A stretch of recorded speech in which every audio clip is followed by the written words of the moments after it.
The thing I remember most about that night is the sound of the water. Not the sirens, not my own screaming, not even my husband's voice on the phone, breaking in a way I'd never heard it break before.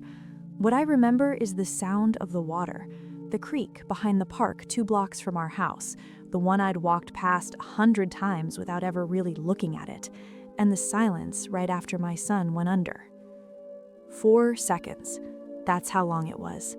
4 seconds of silence while I stood frozen on the bank, paralyzed in a way I cannot explain and will never forgive myself for.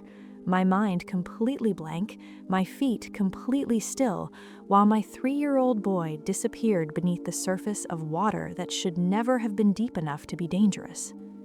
And then there was a splash, and a hand, and a woman, 62 years old, in the house slippers she wore because I had never once thought to ask if she needed proper shoes for outdoor walks, in the water up to her waist, hauling my son out by the back of his jacket with a strength I didn't know she had. She handed him to me. She didn't say a word. She just stood there in the creek, soaked through, catching her breath, and she handed me my child. That woman was my mother-in-law, and for the 2 years before that moment, I had made her life very small. Before I go any further, drop a comment below and tell me where you're listening from, because this community is everywhere and I want to know where you are. And if you're new here, please subscribe. I share real stories every week, not always comfortable ones, not always ones where I come out looking good. This is one of those. Okay, let me take you back. My name is Mara Ellison, now Mara Callahan, 33 years old, living in a suburb of Portland, Oregon that has a Whole Foods and a farmer's market and the kind of tree-lined streets that look peaceful from the outside. I'm a project manager at a mid-sized tech company, which means I spend my days managing timelines and deliverables and people, and I'm good at it. I like things orderly. I like knowing what's happening and when and who is responsible for what. That probably tells you something important already. My husband is Daniel. We met at 25 at a mutual friend's party. He was the person in the corner talking to the one guest who didn't know anyone, and I noticed him because of that. We married at 28, had our son Eli at 30. Daniel is warm and funny and loyal in a way that is genuinely rare, the kind of man who remembers what you said mattered to you 3 years ago and acts on it without announcement. He loves his mother with a steadiness that I used to find inconvenient and now understand is one of the best things about him. His name is Daniel Callahan. Her name is Ruth. Ruth Callahan. I want to tell you who Ruth is because I think I spent 2 years not seeing her clearly, and I owe her at least that now. Ruth raised Daniel alone from the time he was 9 years old. His father left, not in a dramatic scene anyone could point to, just gradually and then completely, like a way of some men do, like a tide going out so slowly you don't notice until the shore is bare. Ruth worked 2 jobs for most of Daniel's childhood, a day shift at a hospital cafeteria and a weekend shift doing alterations at a dry cleaner on the other side of town. She did this for 11 years. Daniel did not have everything, but he had her, and I think that is why he turned into the kind of man who goes to the corner at parties. She is the kind of woman who keeps her receipts, who writes thank you notes hand on cards she buys from a dollar store, who learned to make pie crust from her own mother and still makes it the same way, by feel, without measuring, knowing when the dough is right by the way it gives under her palms. She has arthritis in both hands and has not mentioned it to me once. She has opinions about the correct way to fold fitted sheets, and is, I will admit now, entirely correct. She has a small garden on her apartment balcony where she grows tomatoes every summer with unreasonable success, and she brings us some every August, and they are always better than anything at the farmer's market. When Daniel and I got married, Ruth gave us a quilt she had made herself. It took her 8 months. She'd asked me once, very early in my relationship with Daniel, what colors I liked. I said something vague about blues and greens. She remembered, filed it away, held onto it, and the quilt was blues and greens, every square of it, 144 squares cut and pressed and stitched by hands that were already beginning to hurt. It's on the bed in our guest room now. It has been there since the week we got it, which means for 5 years I have put guests on the quilt that his mother made by hand over 8 months, and I never once thought about that until very recently. I want to tell you one small thing about Ruth that becomes important later. She always carried a handkerchief, not a tissue, a proper cotton handkerchief, white with a small embroidered edge. She kept it in the pocket of whatever she was wearing. I used to think it was old-fashioned in a way that mildly irritated me. I couldn't have told you why it irritated me. She just did certain things I registered as inconvenient without being able to explain the inconvenience. The handkerchief was one. The Sunday afternoon phone calls were another. The way she sometimes said Daniel's name, warmly, like saying it was still an act of care, that irritated me too. I am only now willing to admit what that irritation actually was. Here's the thing about me that I need to be honest about. I came into my marriage with a very clear idea of what my life was going to look like, and Ruth did not fit easily into that picture. She was not the mother-in-law I would have designed. She was quiet in ways I read as passive. She deferred to Daniel in ways I read as weakness. She cooked too much food and worried out loud about things I considered minor and called on Sunday afternoons when I was usually in the middle of something. None of that made her a bad person. I see that now. At the time, I cataloged these things as evidence of incompatibility and moved on. When Eli was born, Daniel and I were both working full-time and paying more for childcare than we were paying for our mortgage, which is a specific grinding kind of mathematics that rearranges how you think about everything. We talked about options. Daniel suggested his mother. He said it carefully in the way he says things he expects me to push back on, slightly quieter, slightly more still, leaving space, and I did push back. Gently, with reasons that sounded practical. I said I wasn't sure about mixing family and childcare arrangements.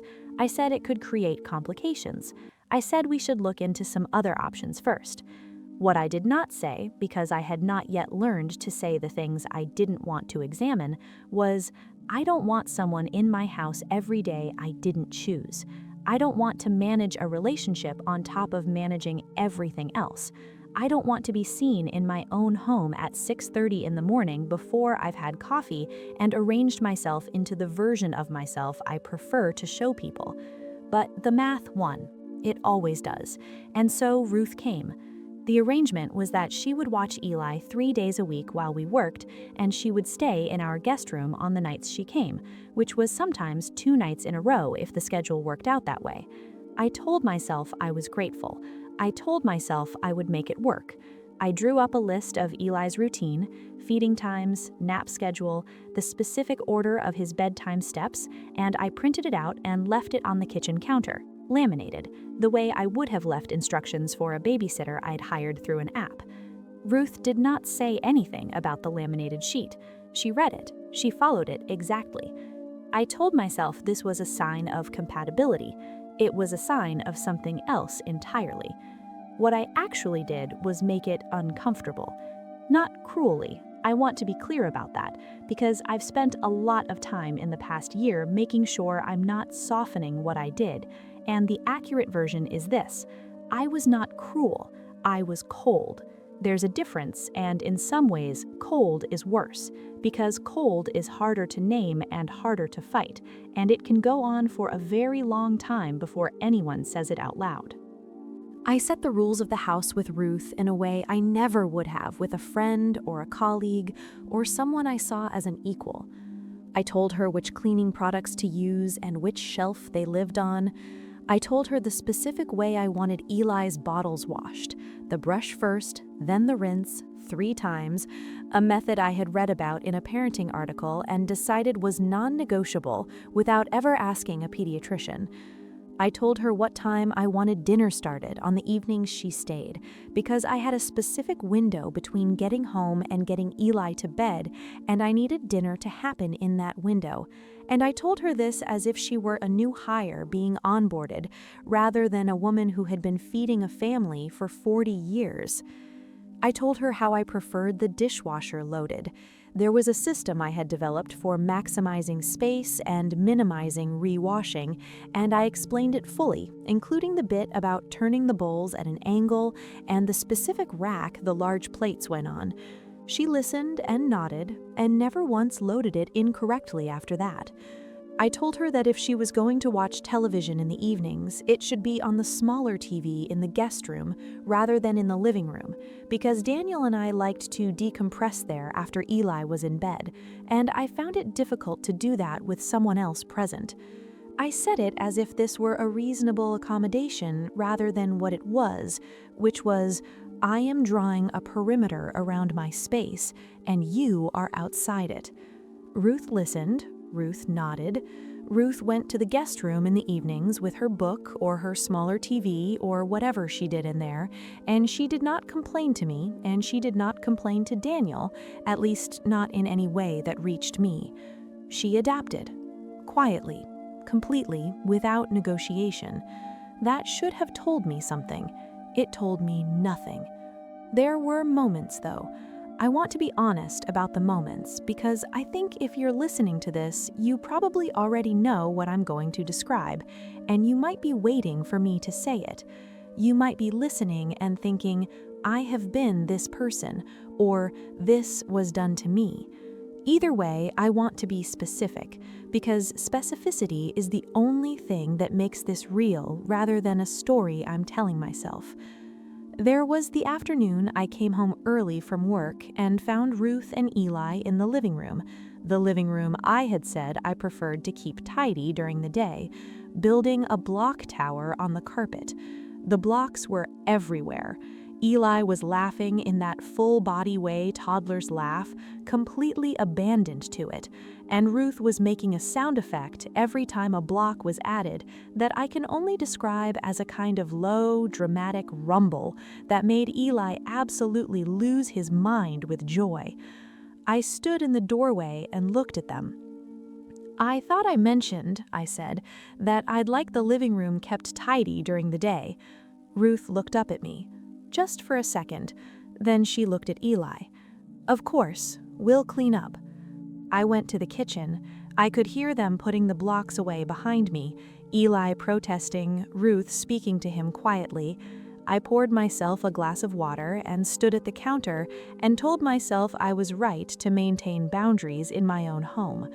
I was not thinking about what a block tower meant to a 3-year-old.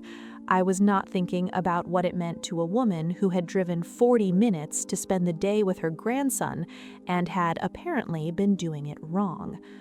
There was the Christmas, the first one after Ruth started coming regularly, when she gave Eli a stuffed bear that played a lullaby when you pressed its belly.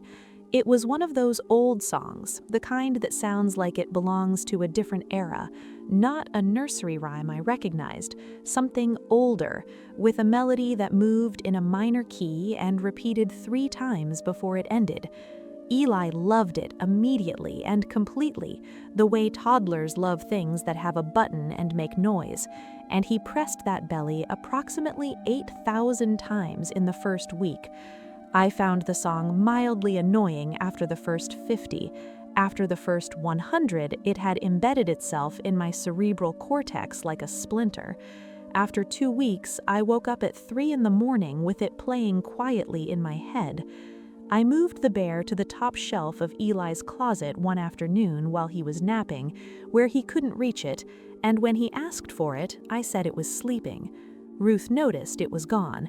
I know because she asked Daniel, quietly, a few weeks later, if Eli had broken it, and Daniel mentioned this to me in passing, and I said I'd put it somewhere safe. Ruth said nothing further. She brought a different toy the next time she came, a wooden puzzle, carefully chosen, age-appropriate, and said nothing about the bear. The bear stayed on the shelf for 3 months. I found it there one afternoon while I was reorganizing Eli's closet, and felt, very briefly, something I did not stop to examine, and I brought it down and gave it back to him. He slept with it that night, and for the next 1.5 years. I never told Ruth I'd returned it. She didn't ask. The shoes were the thing I think about the most, though. even now. It was a small thing. It was so small. Ruth had a pair of outdoor walking shoes she kept by our front door. Plain, well-made, the kind with good arch support and laces, the kind you wear when you're going to be on your feet for hours. She'd bought them specifically for coming to our house, I think, though she never said so. They were newer than everything else she wore. In the spring, 8 months into the arrangement, I decided to reorganize the entryway. We had accumulated too much by the door. Everyone's shoes, Eli's stroller, umbrellas, a bag of things I'd meant to return to a store for 4 months. I bought a narrow bench with storage inside and some hooks for the wall, and I spent a Saturday afternoon making the entryway look like the entryway in a home organization article. Clean, intentional, uncluttered. I put Ruth's shoes in the hall closet. They didn't belong on the bench. The bench was for our shoes, for the shoes of the people who lived there. I put them on the shelf inside the closet, neatly, where they'd be easy to find. I did not tell Ruth I'd moved them. The following week, she arrived in her house slippers, soft indoor shoes she usually changed out of when she went outside, and I saw her lacing up before she took Eli to the park, and I thought it was odd. I thought perhaps she'd forgotten her outdoor shoes. I did not ask. She did not explain. This continued for 4 months. She adapted, quietly and without comment, because she had learned to adapt to whatever shape I required of her. She walked Eli to the park and the farmer's market and the little library 3 blocks over in house slippers that were not designed for outdoor pavement, because I had put her real shoes in a closet and called it organization. And the day my son went into the creek, she went in after him in those slippers, without hesitating, without pausing to think about what she was wearing or what it would cost her, or whether I deserved what she was about to do. She just went in. The day it happened was a Wednesday in September. I had worked from home that morning and gone into the office after lunch, leaving Ruth and Eli for the afternoon. It was warm, one of those late summer days that arrive as a surprise in Portland, when the sky is a flat, startling blue, and people bring their jackets and don't use them. Ruth had taken Eli to the park a few blocks away the way she sometimes did when the weather was good, pushing the stroller until he decided he wanted to walk, and then walking beside him at the pace of a 3-year-old, which is to say approximately the pace of a glacier with things to look at. I got the call at 3:40. It was Ruth's voice, and it was steady, so steady that for one disorienting second I thought nothing was wrong, because voices that steady usually mean nothing is wrong. Then I heard what she was saying. "Mara, Eli is safe. He's okay, but we need you to come to the park." I was in a conference room. I said something, some acknowledgement, and I was already standing, already gathering my things, already moving toward the door in a way that must have looked strange to the people in the meeting, because I didn't explain and didn't stop to explain. I drove those 2 blocks in a way I do not fully remember. I know the route. I cannot tell you what I saw on the way. When I got to the park, there was a small cluster of people near the creek, the way people cluster when something has happened and no one knows exactly what to do. Eli was wrapped in someone's puffy jacket, a stranger's too big for him, and he was shivering but looking for me, twisting in the arms of a woman I didn't recognize, already saying something I couldn't hear yet. When he saw me, he reached. I took him and held him against me, and he was wet and cold and completely, absolutely present. And I stood there with my face in his hair and my eyes shut for what was probably 10 seconds and felt like much longer. Then I looked up. Ruth was standing a few feet away from the group. She was soaked from the waist down, her clothes dripping steadily onto the grass. Her house slippers, the ones she had worn because her outdoor shoes were on a shelf in my hallway closet, were destroyed, waterlogged and shapeless, the fabric beginning to separate at the sole. She had her white handkerchief pressed to her right wrist, where something in the creek bed had caught her, and she was breathing carefully with the specific attention of someone managing pain that they do not intend to mention. She was looking at Eli. She was not looking at me. Her whole face was pointed at him with an expression I had never seen on her before, something so concentrated and so private that I felt briefly like I was intruding on it.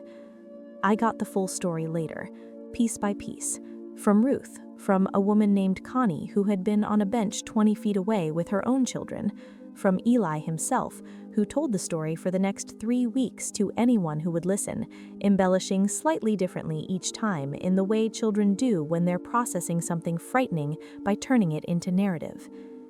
Eli had been near the bank, closer than Ruth had realized, because she'd been watching him and he'd moved in the quick, purposeful way toddlers move when they've seen something interesting and their legs have already decided to go there before their brain has consulted with anyone.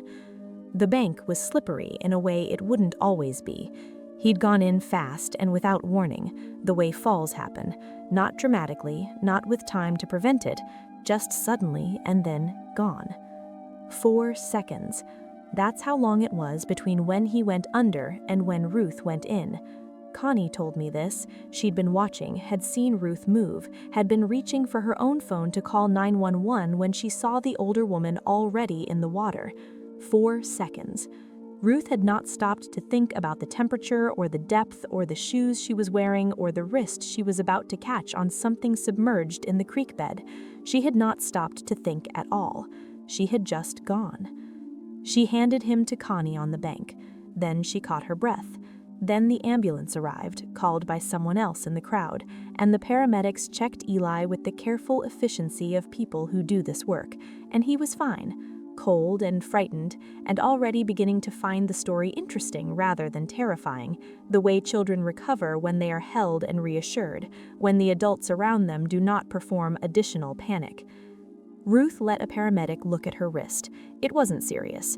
A cut, some bruising, nothing that required anything beyond the cleaning and the small bandage they applied in the back of the ambulance. She declined further attention and asked about Eli 3 times while they were looking at her. I stood in the park with Eli on my hip, and I looked at Ruth. She was 62 years old. She was soaked and pale and had creek water in her hair, and her house slippers were ruined, and she was dabbing her wrist with a handkerchief that was no longer white. And she looked, for the first time since I'd known her, entirely unguarded, not composed, not patient, not quietly adapting to whatever shape the moment required, just herself. A woman who had gone into cold water for a child without a moment's calculation. I drove her home that evening. She sat in the passenger seat with a dry blanket around her shoulders, a cup of tea she hadn't asked for in the cup holder, and she looked out the window the whole way. I didn't try to fill the silence. I'd been filling silence with efficiency for 2 years, and I was done with it. We got home. I put Eli in the bath. I wrapped him in his towel and read him 2 books and sat in the rocking chair next to his bed until his breathing slowed and steadied. Then I sat there a little longer, watching his chest rise and fall, needing to see it with my own eyes. He had his bear. The lullaby played once, quietly, and then he was asleep. I looked at her standing there, soaked and pale and dabbing her wrist with that white handkerchief, and something happened in my chest that I don't have a clean name for. It was not guilt exactly, not then. That came later, in the long, quiet hours after Eli was checked out at the hospital and declared perfectly fine and put to bed. What I felt standing in that park was something more immediate, something that cut straight through every calculation I'd been making for 2 years about space and order and convenience. She had gone into the water in house slippers because I had put her shoes in a closet. I drove her home that evening, to our home, where she was staying, and she sat in the passenger seat with a dry blanket around her shoulders and didn't say anything, and I didn't say anything, and the silence was full of things I didn't know yet how to say. I put Eli to bed. I stood in his doorway for a long time watching him sleep, the way parents do after something frightening, needing to see the chest rise and fall with their own eyes. Then I went downstairs and I sat at the kitchen table and I thought about the shoes. The shoes were in the closet because I had put them there. Ruth had worn house slippers to the park because I had put her shoes in a closet. She had gone into a creek in house slippers because she had adapted, quietly and without complaint, to living in a space I had made smaller for her at every possible turn. I sat at that kitchen table for a long time. Daniel came and sat across from me at some point. He'd been with Eli. He looked tired in a way that had nothing to do with the hour. He said, "She's okay." I said, "I know." He looked at me for a moment. He said, "She doesn't complain, you know. She never says anything." "I know," I said. "She loves being here. She loves him. I know that too." He was quiet. He wasn't accusing me. Daniel doesn't accuse. He waits, and he trusts me to arrive at things on my own, which is either generosity or faith or both. I sat there and I let myself arrive. "I put her shoes in the closet," I said. He looked at me. "Her outdoor shoes. I reorganized the entryway in the spring and I put them in the hall closet and I never told her, so she's been wearing her house slippers when she takes Eli out." He was very still. "I didn't think about it," I said. I didn't think about what I was doing." The silence that followed was not angry. It was the kind of silence that is worse than anger, the kind that exists when someone who loves you is understanding something they didn't want to have to understand. "She's been here almost every week for 2 years, he said finally. "She rearranged her whole life to come here. She drives 40 minutes each way. She watches our son so we can work, so we can afford this house, so we can—" "I know." "And you put her shoes in a closet." "Yes." That was the conversation. That was all of it. Neither of us had anything else to say that night. I went upstairs. I knocked on the guest room door. Ruth said, "Come in." She was sitting up in bed with a book, her wrist wrapped in a bandage, the ruined slippers on the floor by the door. She looked at me when I came in, and there was nothing in her expression that was accusing or waiting or braced for something. She just looked at me the way she always looked at me, patient and present, and giving me whatever space I needed. I opened the hall closet in the upstairs hallway. I took out her shoes. I brought them into the guest room, and I set them down by the door. I said, "I'm sorry I put these away. They should have stayed where you left them." She looked at the shoes. She looked at me. "Mara," she said, "I know it's not just the shoes." She was quiet for a moment. Then she said, "No. I want to say I'm sorry for more than the shoes. I know you do. Can I sit down?" She moved over on the bed, which was covered in the quilt she had made. I sat on the edge of it. I looked at the blues and greens of it, all those squares she'd cut and stitched and pressed over 8 months because I'd said something vague once about colors I liked. "You treated me like you worked for me, like you were staff, and you weren't. You're Daniel's mother. You're Eli's grandmother. You're a person who rearranged your life to help us, and I made that feel like a transaction." She didn't say I was wrong. She didn't say I was right. She sat very still with her bandaged wrist in her lap, and she let me finish. "I was managing you," I said, instead of knowing you." The room was quiet. Outside, it had started to rain, the kind of soft, continuous rain that Portland does in September, and it made the room feel sealed off from everything. Ruth said, "You were scared." I looked at her. "Of what?" "Of having to need someone you hadn't chosen." She paused. I understood that. I wasn't always gracious about it in my head, but I understood it. "You were gracious about it everywhere else," I said. She smiled a little. "I'm old enough to know that battles worth having don't usually start in someone else's kitchen." I didn't say anything for a moment. "I hid the bear, the one you got Eli. I put it on the shelf where he couldn't reach it." She was quiet. "I found it 3 months later and gave it back to him. He slept with it for a year. I never told you." She was still. Then she said, "I noticed. I'm sorry. I know." We sat in that room for a while longer. Not resolving everything. You can't resolve 2 years in one conversation, and I wasn't naive enough to think we could, but we sat there. She didn't ask me to leave. I didn't leave. Before I got up, I looked at the quilt, the blues and greens of it, the careful seams. "You took 8 months," I said. "About that." You remembered what I said, one vague comment about colors. "I remember things," she said simply. I stood up. I said goodnight. She said goodnight. I went to the door. "Mara," she said. I turned. "The handkerchief, the one I carry. My mother gave me the habit. She always said, 'Keep something clean in your pocket, because you never know when someone will need it.'" I looked at her. Tonight it was me, but usually it's for other people. I went back to my room. I lay next to Daniel in the dark for a long time without sleeping. I thought about what she'd said. Keep something clean in your pocket because you never know when someone will need it. I thought about what it means to move through the world that way, prepared to be useful, prepared to give, without announcing it or accounting for it or making it a condition of anything.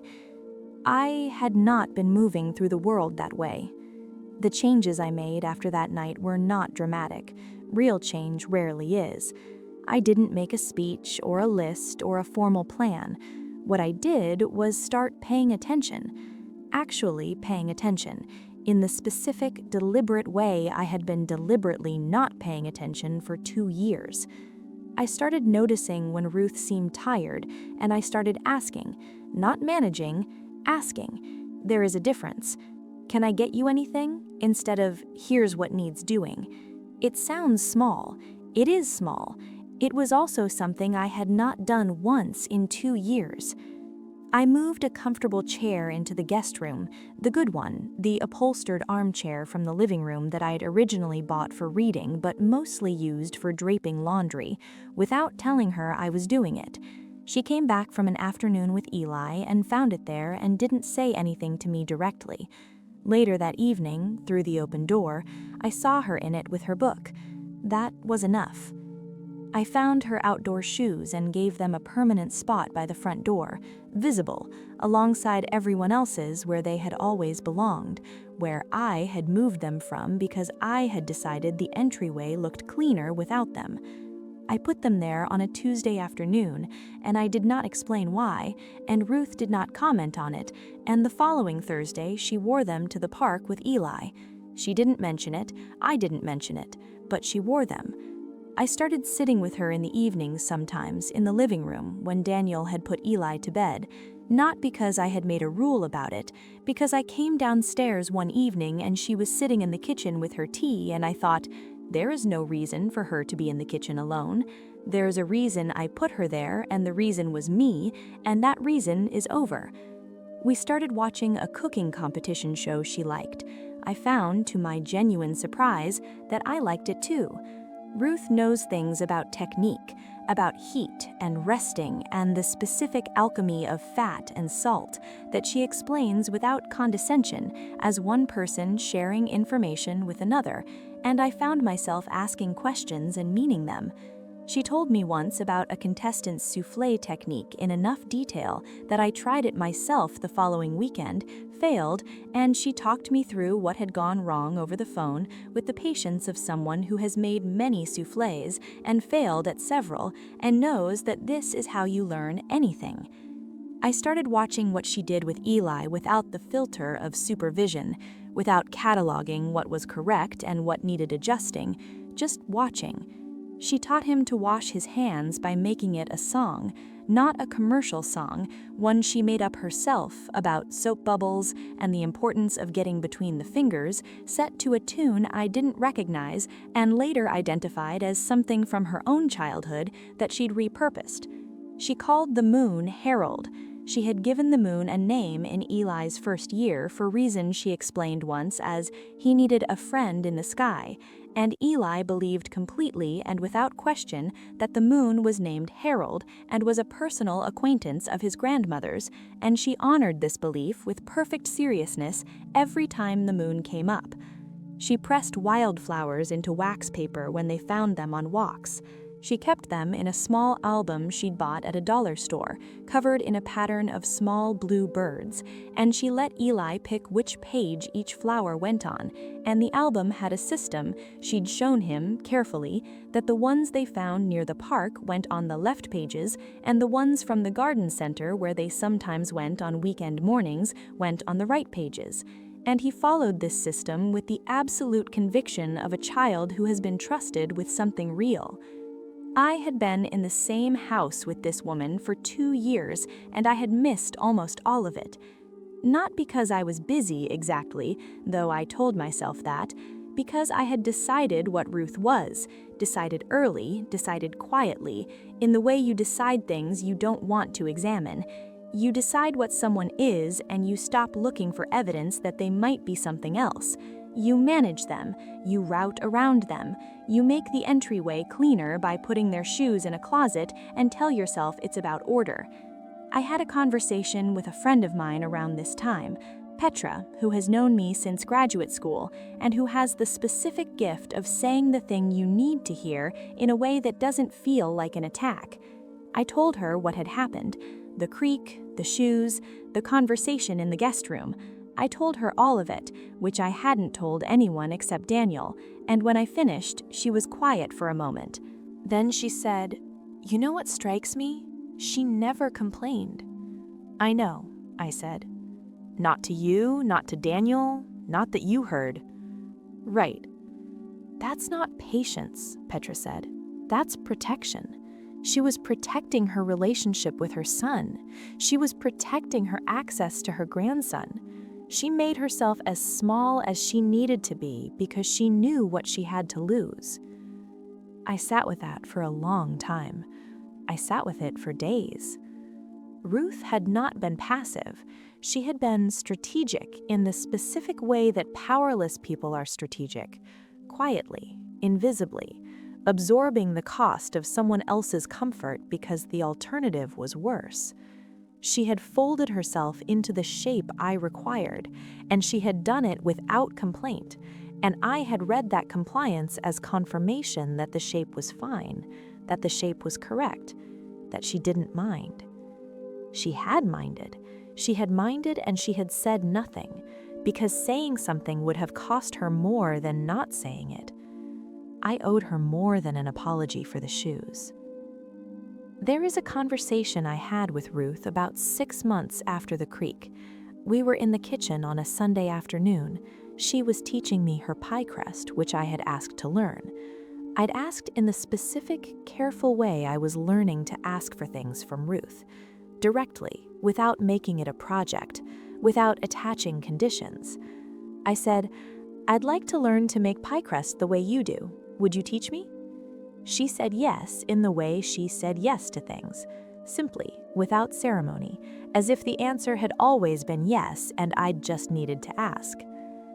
Pie crust requires a cold bowl and cold butter and the patience to stop working the dough before you think you should.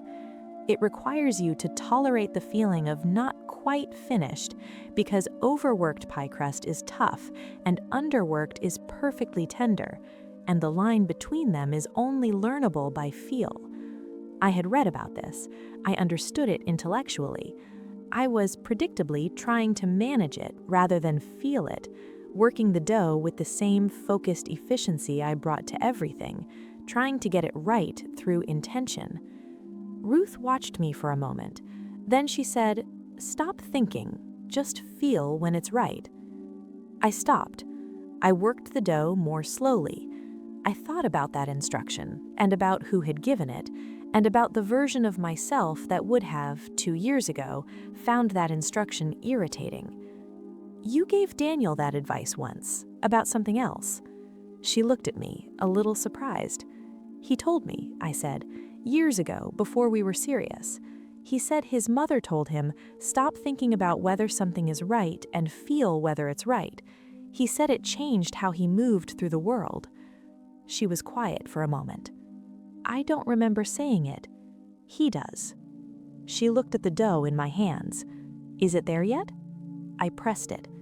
"Almost." "A little longer," she said. "You'll know." I worked it a little longer, and I knew. We put the crust in the refrigerator to rest. We made tea. We sat at the kitchen table in the afternoon light that comes through the kitchen window at that hour, the particular gold of it, and Ruth told me about the first time she'd made pie crust on her own. She'd been 12. Her mother had given her the bowl and stepped back, and she'd worked it too hard because she was nervous, and the crust had been tough, and her mother had eaten it without complaint and said the filling was perfect, and Ruth had made a better crust the following week. "She didn't fix it for you," I said. "No. She let you learn it. She knew I would." Ruth turned her mug in her hands. She had that kind of faith, quiet faith, the kind that doesn't need to announce itself. I thought about that, about what it means to have that kind of faith in someone, to step back, to let them make the tough crust, to eat it without complaint, to trust that the next one will be better. Ruth had that faith in Daniel. She'd had it for 30 years. I was learning to deserve it. Eli is 5 now. He calls the moon Harold still, and I have never corrected this, and I intend never to correct it. He keeps the Wildflower album in his room alongside his books. Ruth has been adding to it every season, and a second album is already half full. He sleeps with the bear she gave him for his first Christmas.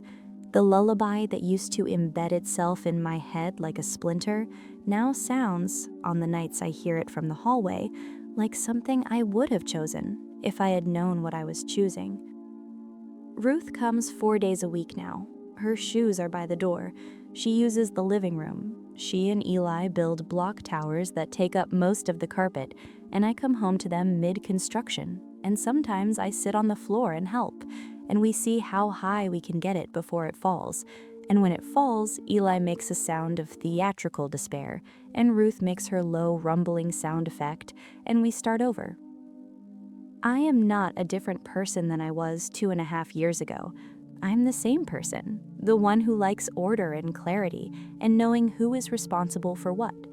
But I have started to understand that those things can coexist with generosity, that a house can have both structure and warmth, that managing a person and knowing them are not the same thing, and that the second is almost always more worth doing.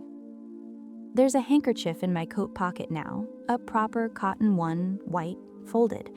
I bought it about 6 months after Ruth told me about her mother's habit, on a Tuesday afternoon at a small shop that sells things people don't really buy anymore, cardstock and fountain pen ink, and proper handkerchiefs in cellophane packets of 3. I bought 1 packet. I have not needed the handkerchief yet for anyone else's use, but I keep it there, in my coat pocket, because you never know. Ruth came over last Sunday with Eli's birthday present, wrapped in paper she'd printed herself, small drawings of axolotls, because he is currently completely devoted to axolotls, which he pronounces axolotl, and has been asking Ruth to draw for 3 months. She'd learned to draw them from scratch.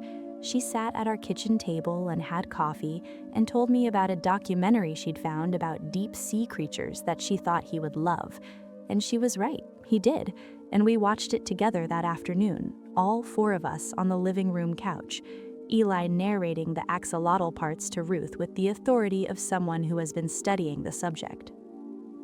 At some point I looked over and Ruth had her handkerchief out, pressing it to the corner of her eye, watching her grandson be completely, unself-consciously delighted by something she had brought him.